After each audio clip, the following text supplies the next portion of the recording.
वहीं हरिद्वार जिले के लक्सर में कुख्यात गैंगस्टर विनय त्यागी की मौत के बाद अब 750 करोड़ रुपए चोरी की गुत्थी और ज्यादा उलझ गई है।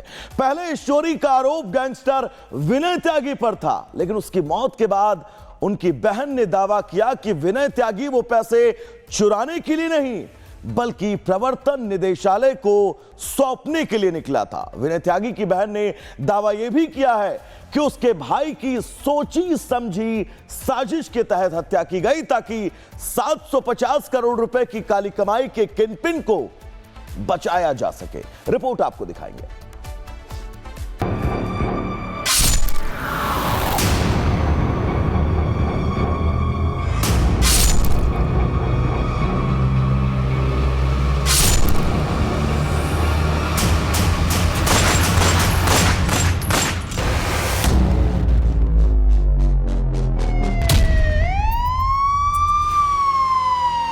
हरिद्वार में जिस गैंगस्टर की तूती बोलती थी उसने अस्पताल में दम तोड़ दिया। 3 दिन पहले जिस विपिन त्यागी पर लक्सर में अंधाधुंध गोलियां बरसाई गई थीं, उसने अस्पताल में आखिरी सांस ली, लेकिन पीछे छोड़ गया 750 करोड़ रुपए की ऐसी गुत्थी जो सुलझाए नहीं सुलझ रही। विनय त्यागी को 3 दिन पहले कुछ बदमाशों ने पुलिस की गाड़ी में बैठे हुए निशाना बनाया। पुलिस के सामने ही उस पर गोलीबारी हुई और उसे छलनी कर दिया गया।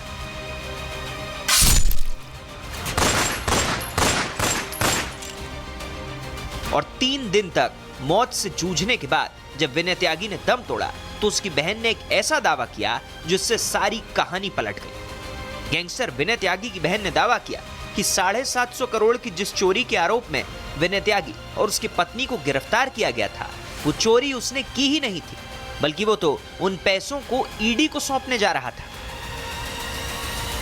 जब वो ईडी को पैसे लेके जा रहा था लेने के लिए, तब ये सब कुछ साजिश करी गई कि इसको पकड़ा दिया जाए।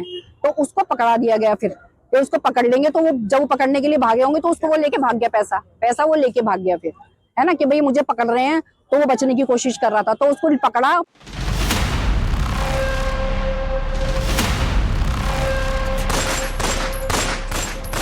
विनय त्यागी की बहन के इस दावे के बाद इस कहानी में एक और किरदार की एंट्री हुई। एक ठेकेदार जो मेरठ गाजियाबाद NHAI का काम देखता है।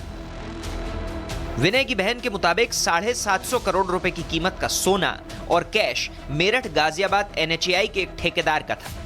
उसके साथ विनय की पुरानी दुश्मनी थी, इसलिए विनय ने वो कार चुरा ली थी जिसमें उस ठेकेदार का कैश और सोना था। विनय त्यागी की बहन के मुताबिक विनय उस कार को ईडी को सौंपना चाहता था, लेकिन पहले तो पुलिस ने चोरी के आरोप में गैंगस्टर विनय त्यागी को गिरफ्तार किया और फिर कोर्ट ले जाते वक्त उसे गोलियों से छलनी करवा दिया।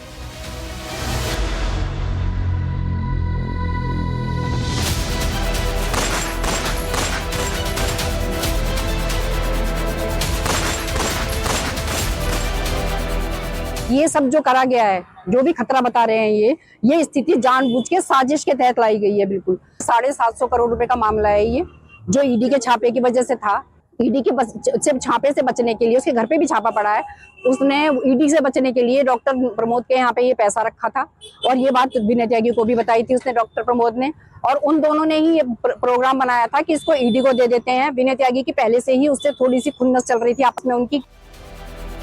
गैंगस्टर विनय त्यागी को 3 दिन पहले जब हरिद्वार पुलिस कोर्ट लेकर जा रही थी, तब लक्सर के पास उस पर गोलीबारी हुई थी। कुछ बदमाशों ने पुलिस की गाड़ी को निशाना बनाकर अंधाधुंध गोलियां चलाई थी। इसी गोलीबारी में विनय त्यागी बुरी तरह जख्मी हो गया था। उसे आनन फानन में पास के अस्पताल में भर्ती कराया गया और फिर हालात बिगड़ने पर ऋषिकेश के एम्स में रेफर कर दिया गया था। वहां 3 दिन तक चले इलाज के बाद आखिरकार उसने दम तोड़ दिया। हालांकि पुलिस ने फायरिंग करने वाले आरोपियों को पकड़ लिया था, लेकिन विनय त्यागी की मौत के बाद इस पर सियासी खींचतान भी तेज हो गई। अखिलेश यादव ने ट्वीट कर इस घटना पर निशाना साधा। दूसरी तरफ उसकी मौत के बाद उसकी बहन ने आरोप लगाया कि विनय करोड़ों के इस काले कारोबार की परतें खोलने वाला था। इसी वजह से उसे बड़ी सफाई से रास्ते से हटा दिया गया। Bureau report, Republic Bharat.